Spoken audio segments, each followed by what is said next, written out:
One particularly dreary Wednesday afternoon, Max was in his bedroom with his neighbor Cassie and his favorite plush toy, Rex the formidable dinosaur.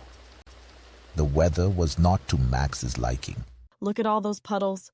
I bet it's fun splashing around. Puddles are wet. Hey, you have a science kit. Yeah, science is great, but it's not as fun as splashing. Remember your time travel watch, Max? You have a time travel watch? No, it's just a toy. Why don't you try it on?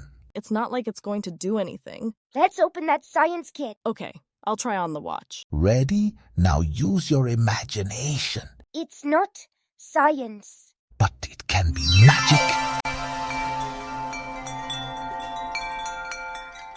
Well, I guess sometimes imagination beats science. And so it was that the three young explorers went on their great adventure. I promise to tell you all about it the next time.